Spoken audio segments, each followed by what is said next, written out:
this really cheesy Netflix series. My dad, who lives in Austria and he's retired, he said to me, "Oh, Edith, you have to watch this series. It's called From Scratch, and it's about, I'm not making any commercial here, but it's basically, the story is about an American woman who goes to Firenze, who is an art student, and then it's a chef who is from Sicily originally, but he then is in Firenze, and then he's like, he has his character is like, oh, I'm just a cook, and she's this like art student, and they kind of, it's like, how can we, how is this possible? And then he's like, oh, come to my restaurant and I'll cook for you. And then it's like this really cheesy scene where her and some American student friends, they go, oh, no, we're just gonna go to another restaurant, and they like, da. And then the chef starts cooking and comes the first meal. And then like this couple, they fall in love, right, of course. And every bite, like the love gets deeper. Yeah. And the chef, like he's there cooking and he's like this, like, and just in his eyes, and he's like, oh, pour it. And it's a cliche, of course. And it's completely a love comedy rom-com. But I did enjoy it because it is true in a way, and it doesn't have to be this scenario, but it can be anything, if you really put. But there's something happens. In movies, they put a lot of this, also I Am Love. Yes. Badenima's movie. Yeah, it's a little bit different, probably. Situation. Yeah. But it's because the love in cooking is not only love for the people who eat and the pride, but it's also love for the ingredients. It's also a love for humility and respect for where the food comes from. It's for the actual ingredient. You don't mistreat it. One of the things that makes me, and we were talking about this a little bit in preparation, how sometimes in restaurants people throw away so much. And that for me is so shocking. There's many restaurants who have changed a lot and do it very well. They even the smallest peel of carrot, they take care of it, right? Somehow they make magic out of it. But that's the love. And my partner, he said that if you are a good cook, you take care of everything. Because it's not only about money, that's one thing, it is money, but it's also respect. And if you don't respect your craft and the tools and the ingredients that makes you a cook, then that's just wrong. Right? Like it's, I would say, but I think that comes from a little bit of a cultural aspect as well. Like what I'm used to, like let's take a veggie for example. We grew veggies at my parents' place by ourselves, and that's when you do it for the first time, you realize it's a lot of work. That you have to, in March you have to prepare the soil, you have to put the soil and everything, then you seed the plants, and then you grow them, then you water them, you spend a lot of money, a lot of time, a lot of care, and then you eat the whole fruit because you spend hours and hours on it. But nowadays I feel like average, like most of people, or even me now, I'll go to a supermarket and I buy whatever I want, whatever season it is. But I don't need to, if I am at home, I don't need tomatoes in January because there's no tomatoes. So I think it's a bit of the aftermath of that. That we buy a lot, we have everything that we want. We have, if we want chicken every day for a week, we can have it. But we are not used, we're used to eat a little more and waste a lot more, and we don't really care, it's just money.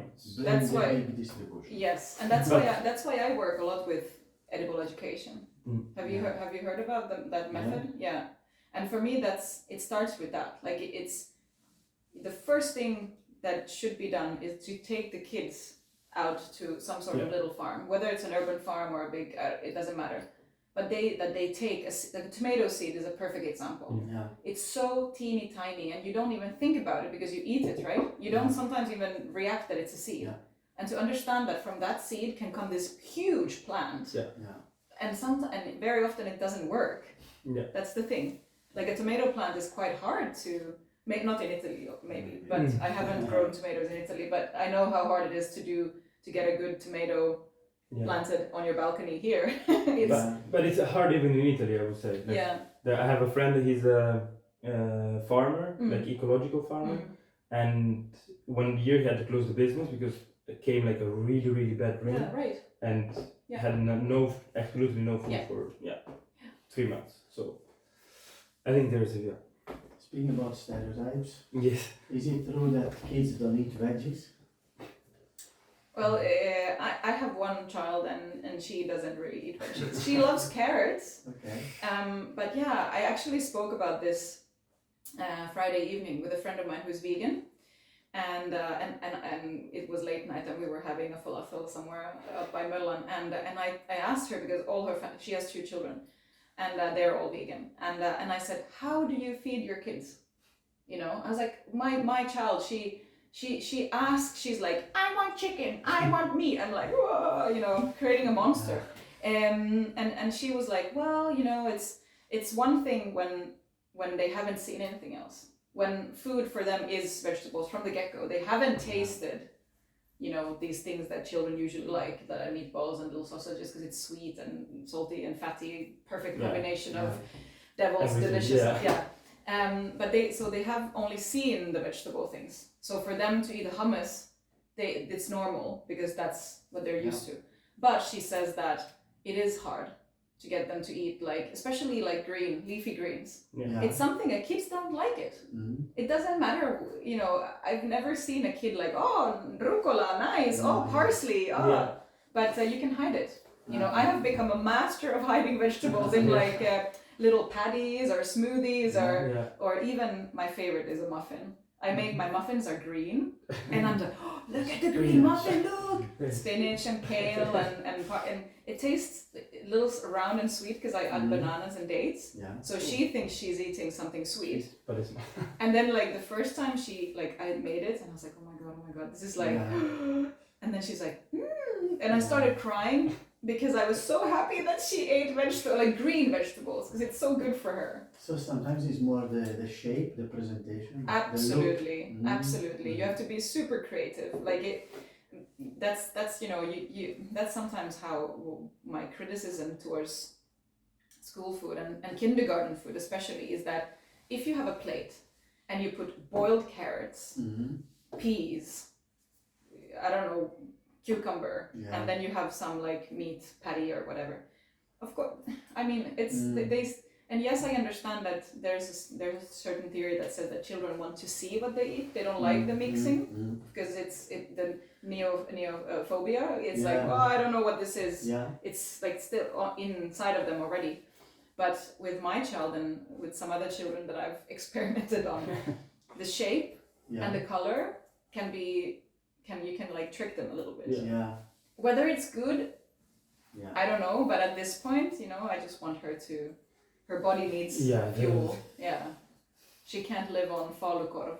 No, I'm like, my elder daughter doesn't like to eat these kind of things in school, but my younger, still, she's like, How old are they?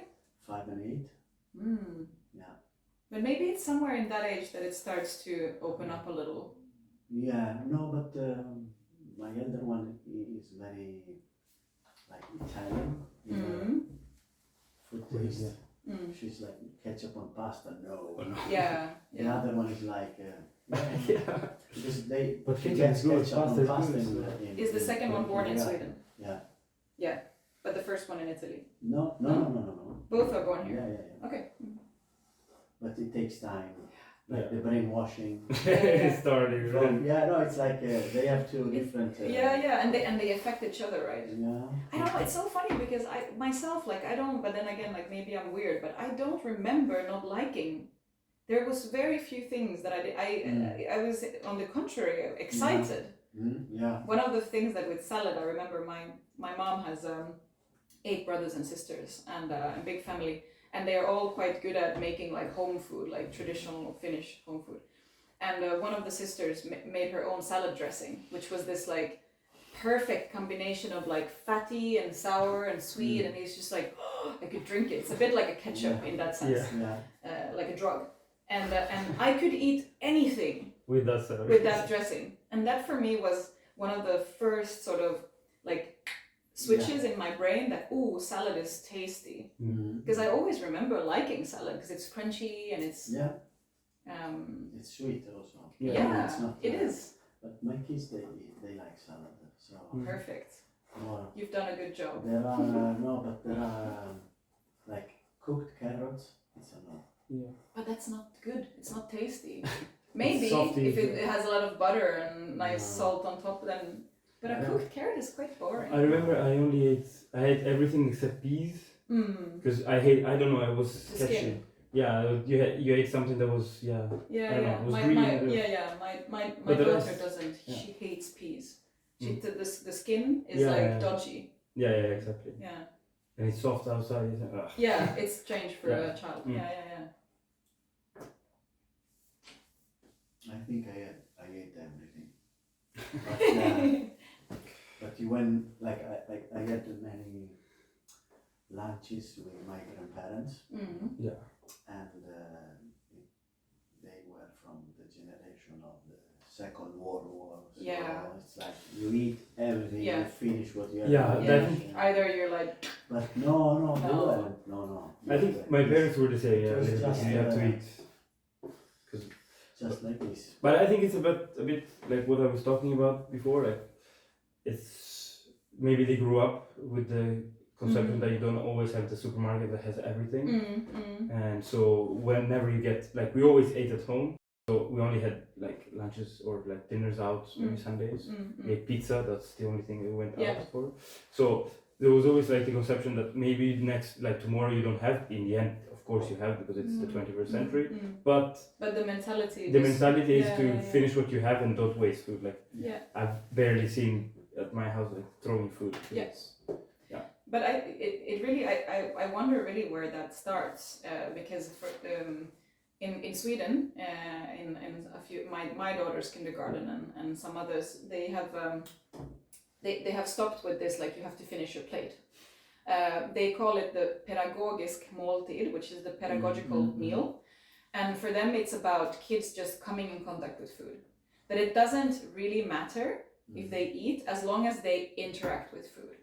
And at first I was like, oh, interesting, you know, I wonder what that is. And then you're allowed as a parent to be at the kindergarten once or twice in the beginning when you train the kid to start. And I realized that a lot of kids, they just, you know, they played, yes, very good. They tasted and they, you know, it's, I like to be playful with food, but then they ended up throwing away a lot.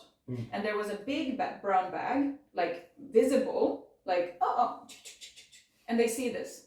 And there's this saying that kids don't do what you say to them to do, they do what you do. Yeah.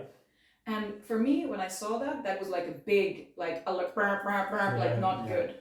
And now that my daughter is a little at the age that she actually can communicate a little more verbally, at home, you know, sometimes she's like, I'm ready. And half of her, you know, the little portion, the teeny tiny portion that I gave her, and I'm like, hey, darling, like, you know what, like, you know, we've made this for you, and these are, and I try to explain to her, like, these are ingredients that we have to respect food, you know. If you are not eating it, then mommy or daddy will eat it, but, you know, we finish our food in this family. Not to be like, you know, but, and I just, like, I feel like it's clashing, like, in the kindergarten, it's like a thing. They're throw away, oh, good, bravo. Yeah. And I think that that's so dangerous. Because if you see that food is something that it's not important, you can throw it away. But then it's again culture. Yeah. It's culture. Yes. But then they say that, and I ask them, what's the reason for this? Like, oh, but you know, once upon a time there was this big pressure that kids that they weren't allowed to leave the table. So you had kids who were sitting there like getting all stressed and anxious and with some, I don't know, porridge or some nasty. I remember putting porridge in my pocket when I was a child. Anyway, and they're sitting there and they're crying and eating and they get traumatized. And of course that's not good, but I feel like it has gone from one extreme to the other. Maybe. Yeah, the biggest clash I like for me was seeing grown-ups in Sweden not finishing the. I know. It's, and I was like, I never experienced this in Italy. Yeah. And.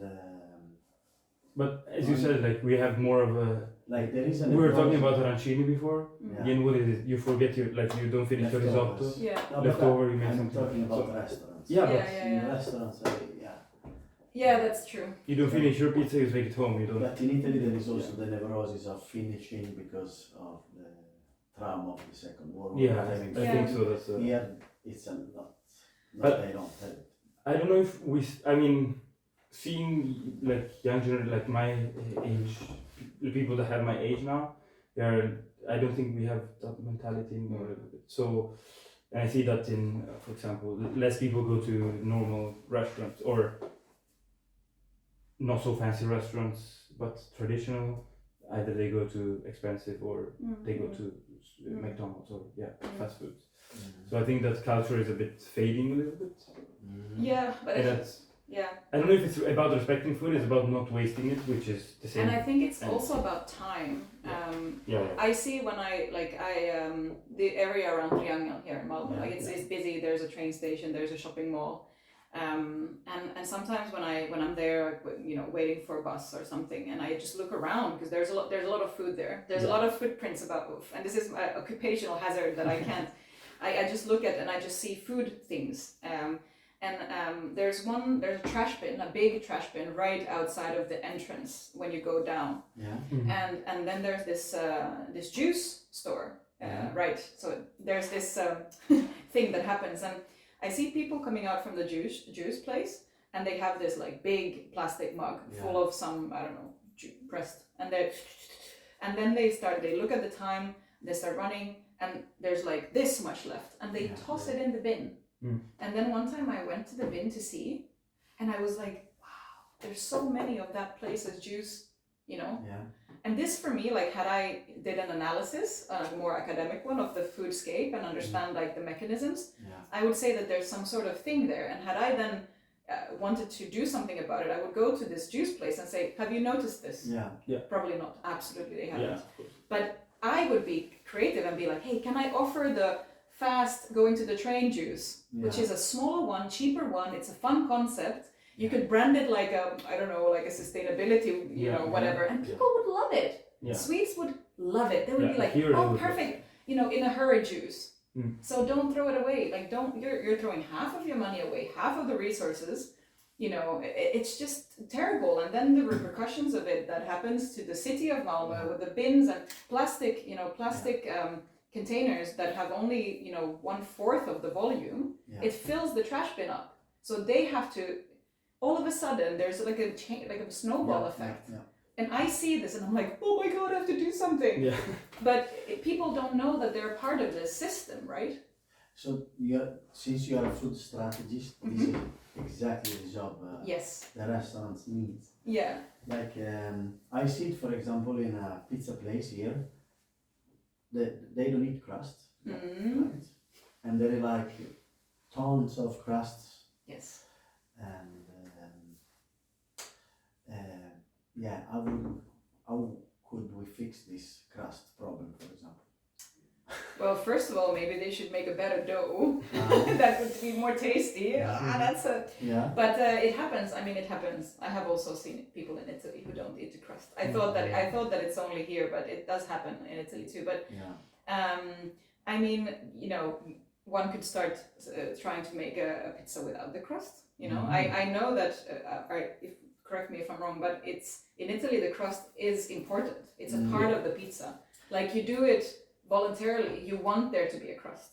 Because you don't put the sauce all the way up, and you want and maybe you know, not in Italy, of course, that would not happen ever because it's sacred. But here in Sweden, maybe you could do a crust-free pizza. I don't know if that would work. Or a smaller pizza. Or smaller, but you would still not. But if you don't like the crust because there is no sauce, and then you will still not eat it. But in Bologna, I don't care about advertising, but there is a pizza place who they serve a little bowl with sauce, and you can dip the crust in the sauce and eat it. The Pizza Hut does it too, actually. They have copied it. Maybe we're like, but this is they have started that. I think it's an American invention. Okay. But I've seen. But for example, the American are always the problem, and then the it's like the biggest portions. Also here I see like a lot of like very big dish full of food, and then they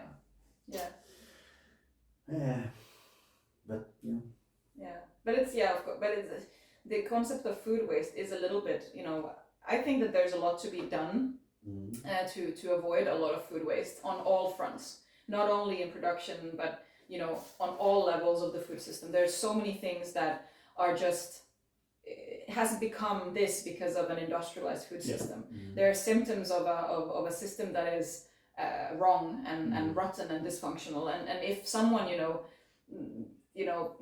could just change everything, then we would have a different scenario. And say that decision makers and politicians, if they would have a more food strategical mindset, a holistic mindset to food and an understanding of a food system, and also how much actual, because in the end, what do they care? They care about money and savings and economy. Not to be like that, but usually it's the way. If they would understand that if you would do things here and now, there would be huge savings in like 5 to 10 years if people would for real think more long term. But I feel that when I listen to like politicians and decision makers talk, they say these words, like they say long term, they say let's look at then and there, but it feels like they only look maybe like a year and ahead. And the thing that they seem to care mostly about is like if they get re-elected or not. So they want people to see some results within their mandate period. And let's face it, how much social change, like really social change, can you create in what, like 2-3 years? It just doesn't work like that. You have to be bold enough, like that's why, we don't have to talk about the US, but that's why for me Obama was such a brilliant president, because he was ready to sacrifice his reputation in the moment to work on long term. And yet people then, of course there was a lot of people who were like, it's like, look at the budget, it's like crushing and blah blah blah, it's not Obamacare and blah blah blah. People were very negative, some critics. But then, sometimes you see the results only later. And that's also when you were mentioning food strategy as my work. It's bittersweet, because if I do something today, I might not see the results before 5 years. And by then my mandate might be and then people have already said, no, she just talks.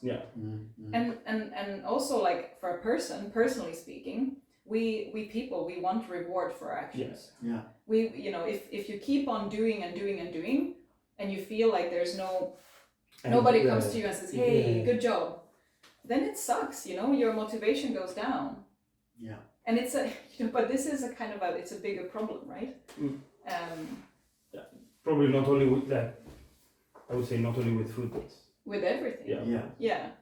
Unless you are, that's why doing cooking is very rewarding, because you see the instant effect. In 20 minutes or 1 hour. Yes, exactly. 1 day. And you start the day, you have a lot of ingredients, and at the end of the day you have made 300 dishes, and hopefully there's no trash. Hopefully. Speaking about trash, I noticed that many restaurants, they don't do a proper recycling. And they put like leftovers with plastic, and and I think this is the city especially, and the politicians should act now, because it's not good at all that like they make profit, but they don't care. They don't take care of the waste they produce. I have a little trivia here, a little quiz for you guys. All right. It's not, I haven't invented it, I can't take credit, but it's from a food waste documentary done by Anthony Bourdain. And there's a part there in the beginning where he asks the spectators, like, how long do you think a head of salad, an iceberg salad, the crunchy one, how long do you think it does take for that salad to decompose at a landfill? Do you know? When it's growing? No, when you have if say that you have a salad and you throw it in the bin, not in the bio, but the normal, like with plastic and everything, so you don't do the recycling, and then it goes to the landfill. How long do you think it does take for it to decompose? Disappear completely. To disappear in a landfill. Let's say 30 days. I would say if it's outside, like if you maybe a month. 25 years. 25 years. Because In a landfill, it's anaerobic decomposition. So there's no oxygen. And during that time that it's there, like marinating for 25 years, it creates methane gases. Okay. So, and then, people ask, does it matter if I put it in the brown bag or in that bag? Yeah. Fuck yeah, it matters. Yeah. Like really, it does. And and there's so many other, this is a great, for me, I was blown away when I heard this example, because a salad head, we have all been there, we buy a salad head, and in a matter of 2-3 days in the fridge, it wilters, it gets so sad, and you think that, that's just, you throw it in the wrong, it's just gonna decompose anyway. Yeah. But it's like, and yeah, it's quite amazing. This means they are, I would call it, recycle. People in the business. God damn it. Recycle. Yes. And let's talk about what you think it will happen in 20 years, for example. About food market. Because nowadays seems like we have like waves, like 2 years ago we had Pokeballs, and then trends. There was pizza, and then Japanese food, and then like do you think it's gonna last forever? Food? Yeah. No, like this way of approaching trends. Yeah. I think it's quite inevitable. As long as we're living in a capitalist economy, I think it's inevitable. Because, food, to make money with food is a little bit of a, it's a really difficult business in the sense that food is, because we need it every day, because it's a necessity, and because there are other costs of living that come to play. It has become that food cannot, there's a certain cap how much food can cost. Yeah. There's a certain sweet spot, or like how do you say, like a barrier of pain when it becomes too much, and people will revolt, right? You can see this in many crises in history, like Arab Spring, for example, and certain things start with, like, the wheat prices go too high, people get crazy, like, this is wheat, like, this is our daily bread. Yeah. Wheat cannot go from, now I'm just tossing stupid numbers, like, say that it costs what, like 2.5 euros for a kilo, I don't know, flour, and says someone would put it into 22. Yeah. I mean, people would go crazy, right? Yeah. And even the ones who technically could afford it, they would be like, no way. And so, same goes for milk, butter, eggs, like basic ingredients. So to make money with food is to constantly create these trends. Because when you create something that people, like a new fad or a new like thing, then people go crazy, and then it will be like, because still there you have the cap, right? There's a certain amount. But if you have more people, a lot of people wanting it, then it becomes a lucrative business. Yeah. And that's the pervertedness of a capitalist food system, because and then it creates so much waste. And it creates, because people, like, they just consume and consume and consume, and it's not because, I really want this because I like it, I'm going to finish it. I want it because it's on Instagram. I want it because my friend had it, and then it creates a wrong, it just makes everything unbalanced, really. Like, if I could, I would love to visit a time where, like, maybe the 18th century, 19th century, where food was a part of a natural system. Like, humans and food were in this like nice balance where there was seasonality, was completely dictated what's on your plate. If you didn't grow your food or butcher your own meat or harvest your own vegetables, there was no, someone had to, you had to have these interpersonal connections. And there were like little micro food systems in every village, and everything was quite sustainable in a way, circular. And then, someone will say, but there was also famine, and there was also sickness, and of course, but if we don't talk about those things. Because in many ways you were talking about the supermarket, like I really you know, I have very strong negative emotions when I go into a supermarket. But then again, like it's the default place to get your groceries in a city. And luckily there's more. I feel, you know, speaking of trends and what's the future, to answer your question, sorry. No. I see right now, I don't know if it's like a future in 20 years, but right now, and I see for maybe the 5 next years, there's a lot of like tendencies of people trying to take back the ownership of food and control no food and create food systems that are visible, that are transparent. Alternative places to buy food. For example, me, since I'm here in Malmö, we're very lucky here in Malmö because there's a big urban farming community, and there's a lot of urban farmers, like if you think per capita. And we, for example, I have a contract with an urban farmer who has something called a veggie service. And there's a web shop, and he delivers twice a week. And just the night before the delivery, I can go on his website and I click that I want these vegetables, and then I buy from a wallet where I have put money with my mobile phone, and then he brings them to my door. So if you want to know who's this person, maybe you can contact them. Yes. But these kind of systems, and it's not only here in Malmö, they exist elsewhere as well.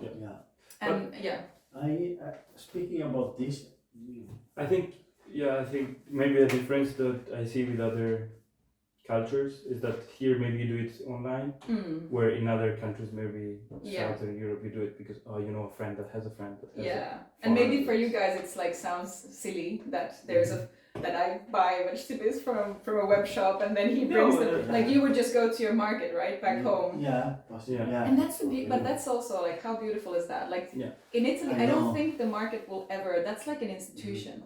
It'll never go away. But I was in. Can you imagine all the nonni going to like an app and buying? No. I was in Greece, in Athens, and every Sunday and Wednesday, I think, they have these huge markets. And they don't go to, like normal people, they don't go to the store. They can afford it. Also. And the market, it's super nice. I think the thing that made me reflect a lot is that the prices go up and down. So if you go 6 in the morning, it's super expensive. If you go later in the day, then the thing is like and they scream like but it's a kilometer and it's market, like you can find whatever you want. Veggies, milk, eggs, fish, whatever. I remember in Piemonte, in the little city that I lived in, Bra, and there was I can't remember what it was called, but it was this big supermarket that was built outside of the city, and it was so controversial. And then, you know, sometimes I would, you know, in the city people talk a lot, and I would listen. You know, I love to just sit somewhere and listen. And they like someone, old woman said like, this bag, I think it was called Big Store. I don't know if this is a chain in Italy, Big Store. But it had an English name, and it was this like flashy, you know, fluorescent lamps. And people would go there for what? For toilet paper. You know, or like some brushes or something, and they're like.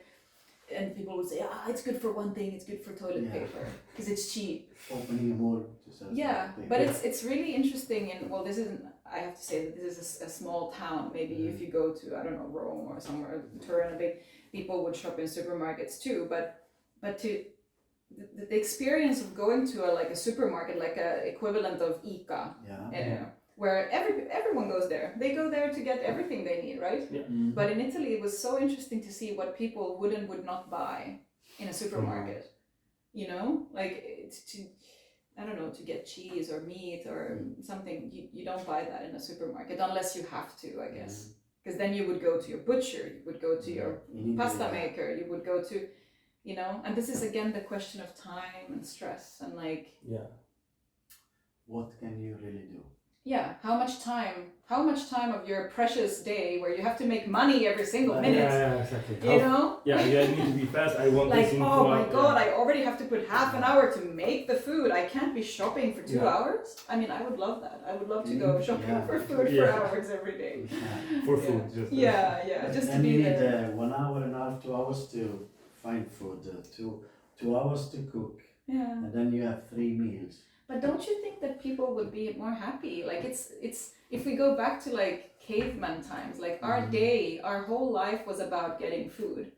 I think that if somewhere in the backs of our head and in our spine, like there's still that we like it in a way, like we like to go hunting for food, prepare food. I think it's a very natural instinct, and I think it makes us feel good to feed someone. Like, you know, many people say that it's the greatest joy, the greatest pleasure you can give to someone is to cook for them, and also a very intimate thing to do.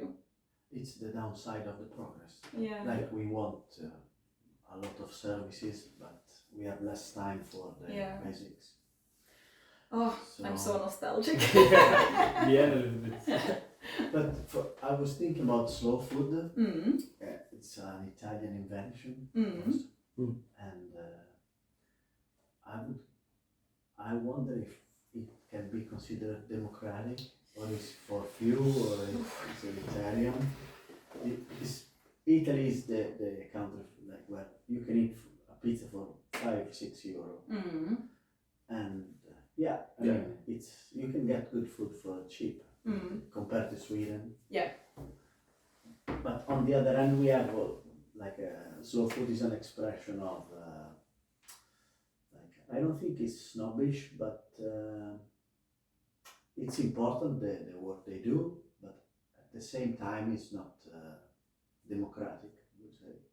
See, this I'm is too extreme. No, but this is so interesting for me to hear, because I went to the so-called Slow Food University. It's not called like that, but it's a nickname, but it's the University of Gastronomic Sciences in Bra, where Pollenzo, where slow food started by Carlo Petrini, I think 86 or 87, something like that. So for me, and also I already went there as a privileged Nordic person, obviously, I'm aware of that.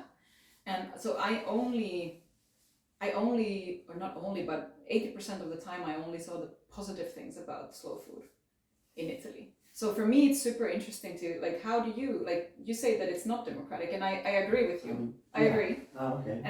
Now, but when I was there, I had a different vision on, because I was indoctrinated from the school and of course, of course they lift up the positive aspects of it.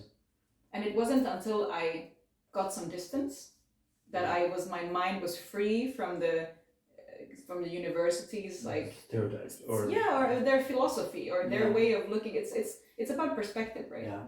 And then also obviously at the university we went to see a lot of farmers and peasants who worked with slow food, but they always were the ones who showcased the good examples. Yeah. We never went somewhere where they said, "Oh, slow food sucks." Right? Yeah. And the nice thing, speaking about the traveling and being a tourist in Italy and eating, if you want to be sure to eat good quality stuff, you can just use the slow food guide as a sort of roadmap. Yeah. Because it will be with local ingredients, it will have some ethical, like good ethically, perhaps they, support the local economy or da-da-da-da. Yeah. So it's a good sort of way to begin, right? Yeah.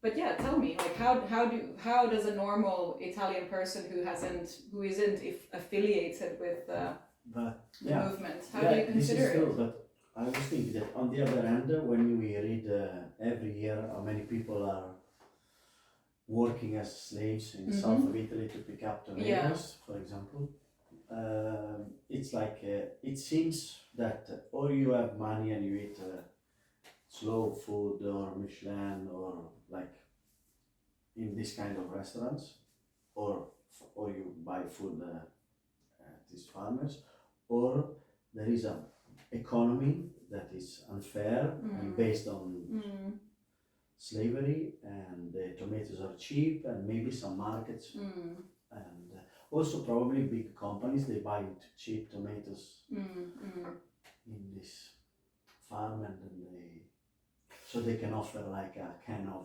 tomato for €1. But do you like products that have the slow food like label or whatever, or restaurants that have, are they not accessible to an average Italian? For me, like economically speaking, nowadays, or mentality it depends on the choice you do in life. I mean, if you want to go to restaurants or aperitivo twice every week, probably you don't have the money. It's about your routine. But we have also said that the people who's picking tomatoes are migrants, so the food is also like a lens to see like how globalization is working with food, and I'm not sure about the solution, but for sure there are two different economies, you know, and it depends. How about, like, I know that there's been some sort of critiques and rumors about slow food being corrupt and stuff like that. Have you heard things like that? No. No. What, corrupt? How? That is not really. I mean, like, you know, who is funding and who is, you know, that is there big companies that I don't know. Like, this is just rumors. To me, there is always a lack of the governor in general, because when we think about slow food, it's a little bit like slow food, or also Italy. They are.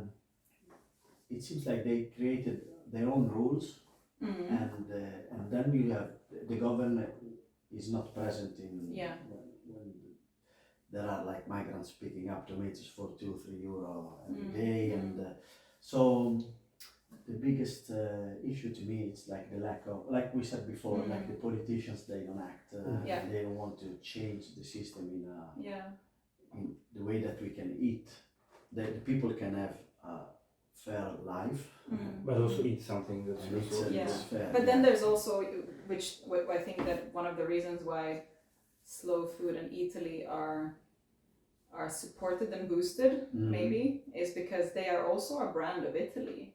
They are also a walking, living business card saying, promoting, making Italian food that, you know, luxury, or, you know, for me, it's very interesting to look at Italy, because I have visited Italy in Italy, and I visited Italy in other countries. And it's very interesting to see how it changes. And also slow food as a movement and as an organization. In Italy, it's one thing, and abroad, it's another thing. And you know, let's start with slow food, for example. When I came to Copenhagen, and there wasn't a quite active slow food group. The critics would say that, it's just a grouping of well-off, white, you know, middle-aged people who sit down and drink expensive wine, Barolo, and eat truffles, and, you know, very hedonistic. And of some reason, that's how slow food is perceived. Then there's which is kind of like a new aspect of slow food, which it's not new, but it's newer, is the Slow Food Youth Network, which is more like for young people, a way to dock into slow food, because the old slow food became a bit grey and a bit perhaps considered snobby, especially outside of Italy. And then the Slow Food Youth Network was a way to, like you say, democratize, to make this like a guerrilla movement, and more, you know, almost like activist, and really do bring it back to a political level, where, you know, food is political 100%. Food is about right to food, and it's about right to eat, and a right to a good living, and the youth network kind of brought that back. And I think that in Italy as well, the youth networks have worked on trying to democratize and trying to create more fair food systems, but yeah, then, you know, the government, it's always like who's in whose pocket, right?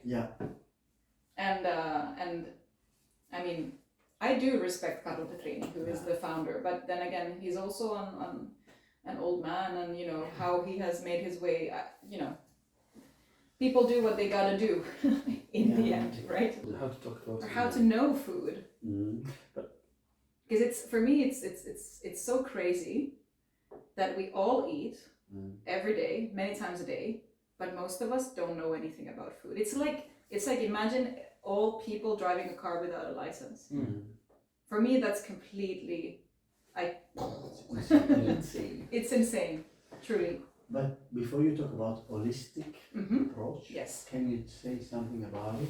Yes. Yeah, it's interesting because the word holistic is usually connected to a certain type of medicine, right? Like holistic medicine, and it's like the contrary in ways to Western medicine, but it's the same word, really.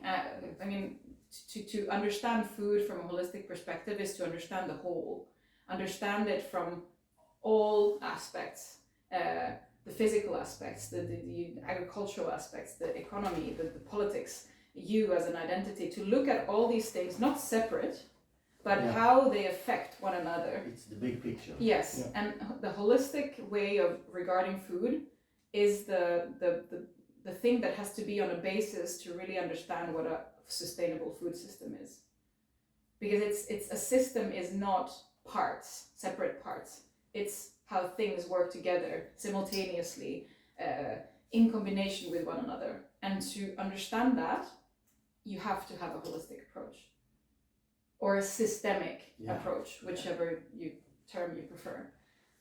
So it's really that, you know, it's too often I feel like people see food from A to B, and that's it. Like boom, boom, boom, and like you maybe people understand that it starts from a seed on a farm, but then people think that it stops when you throw it away or you eat it, or some say that it stops at the dish, and then half of it, like so many parts of it, you know, you don't, and that's why it's a problem. Because if you don't think about what happens after, then obviously you won't understand why it won't function here, right? And you have to see it from a circular perspective for it to work. Like life. Like life. So one last question, or maybe two, like as many as you want. But like, do you have like a favorite book about food that you would suggest, or the one you like the most? Yeah, I have. Why? There's many favorites, but when I thought about this question at home, I felt really a lot of pressure because, you know, which one to choose. But there's a couple of books that have made a big impact on me, and you know, we were speaking about food writing before. And for me, the first piece of food writing that I ever read was MFK Fisher. And she's an American food writer, essentially. And some people say that she is the first person to look at food and you know, interpret food as an understanding of the world. And she would write both, you know, poems and non-fiction, and she would write different kinds of things. But it was like her analyzing food. And for me, I can't remember the exact text that I read, but for me, when I read something from her, it really blew my mind. That's when I wanted to be a food writer. But then there's other books. There's, for example, the quite recently passed Anthony Bourdain, that for me is one of those people who, he was a chef like any other chef, you know, working in New York and living that crazy life. But then, you know, there's nobody like him, really. He's brilliant. And he started writing about the dark side of the restaurant and the dark side of the industry. And he came out with a book called Kitchen Confidential in 2000, which became an instant success. I read it. It's, for me, it's so brutal, and it's so like, you know, it shows a disgusting side of food, but also like this whole chef world and mentality, how it's really like a bubble. But then everything that he has done, also, both TV and you know, it's just the way to, he combines really this like travel and food, and this is a way to, again, to gain an understanding of the world. There's a quote where he says something in the lines of like, the more you see of the world, the more you see and experience at first hand how much people fight to feed their families every day. That's when you start getting more humble. That's when you start to understand things. And it's, in a way, he and MFK Fisher's, it's the same. It's about understanding the world, because food shapes our societies. Food shapes our cultures. Food shapes us as people, from the smallest little details to bigger things. And that's when you, at least for me, that's when I really feel like food is something that you have to respect. It's this greater force almost, you know, in a religion, if you want to draw that parallel. And you understand how, you know, you, a little teeny tiny human, you know, food affects you all the time, and you have to treat it right, because otherwise the system gets fucked. I was thinking when we talk about the food chain, some years ago I read a book, sci-fi, and the book was about like an alien coming to planet Earth, and there was a different point of view. We have always this feeling of like fighting or being friends, but the point of view was like about food chain in the universe. So the question mark, more realistic, the author pointed out about this fact. We gonna eat them or they gonna eat us? We gonna be food or they gonna be food? There's our winning. But it's if the logic it works on our planet. We're gonna eat them or like we're gonna eat or they. So it was. But it's this man versus nature thing. You know, and it's not that long ago that this situation happened. You know, it's like 500 years ago we were all in perfect harmony, and then came this where, you know, certain thinkers and philosophers started to have this more like more reason, and like we have to what's the word? Not it's gonna come to me, but you have to dominate nature. And everything that's nature, the feminine, you have to control it, dominate it, show that it's not the nature that is controlling us, that we are controlling nature. And there's some theorists who say that that's the birth of like this misogynistic, more masculine world view where capitalism is a part of it, where you dominate, man is too important in the larger scale of things, where the more feminine approach is that we live in harmony and we coexist and we respect nature, and we like nature sets the rules and we kind of float like a little boat on the waves. This is it's a theory, but and I think it's interesting. I think it's super interesting, because it's also like, you think about agriculture, you know, when industrial agriculture began, it was about extracting the maximum yield, maximum profit on, not on nature's terms, but on man's terms, right? We decided that we don't give a shit about seasonality. We want to produce this, and biodiversity. We come in and we decided it's monoculture. We're just gonna farm one thing because we want to yield. Again, how to make money with food is to maximize, extract, not regenerate.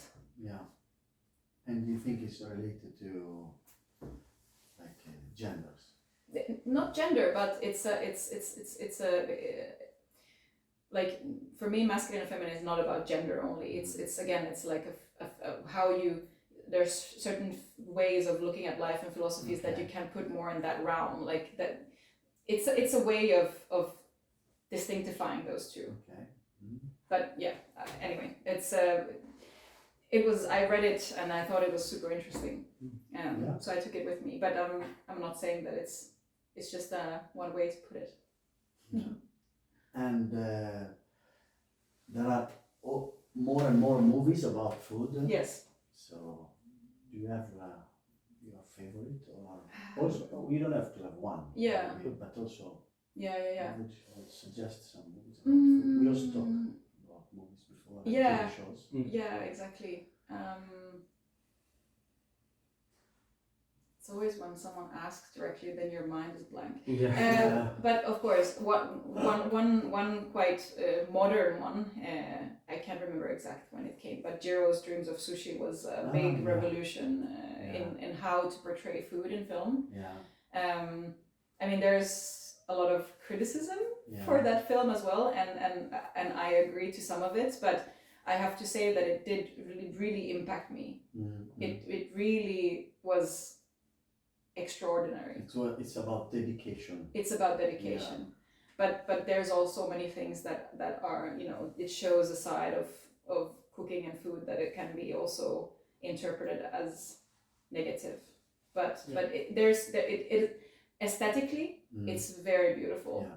And then it of that way of filming food and that aesthetic gave birth to Chef's Table, which is also I think important show that was a little bit a part of this, where we were saying the chef becomes this rock star, almost god, and then everyone wants to become, and that's problematic obviously. But when it came, it was it's a product of its time. Speaking of the trends, but also gastronomy and food culture has its trends. But we live in the era of social media, and we are so used to but we don't have really the chance to dislike. So most of the products are always emphasizing something. And for example, when you talk about Anthony Bourdain's Kitchen Confidentials, he's showing also the B-sides of food and kitchen environment. So maybe could be nice to see more bad documentaries. There's actually a new series that was quite talked about that shows the dark side of the kitchen. It's called The Bear. I saw it. I saw it too, illegally. Because it's not available in Europe yet through because I have Disney Plus Italian Disney Plus, so I saw it. Yes, I saw it, and it's as I was watching it, for me it was because it's done now, right? It's a new series, but for me it's a bit of an outdated image of but it's an image that the world needs to see. Everyone who is still in, I think it has changed a little bit, the star chef and the chef as a god, it's criticized a lot, and we are seeing the impacts of it, the unsustainable and unethical impacts of it. But this series, putting my personal opinion aside, I thought that it was a very interesting portrait. More realistic and showing the really sick side of things. Good. So for today, I think we can stop. We thank Edith for. I will thank you for you. coming. Grazie mille. And I hope we're gonna see her soon. Talking about something related to food again. Just offer me a sauna and I'll be there. And thank you for watching us. Thank you. And bye. See you next time.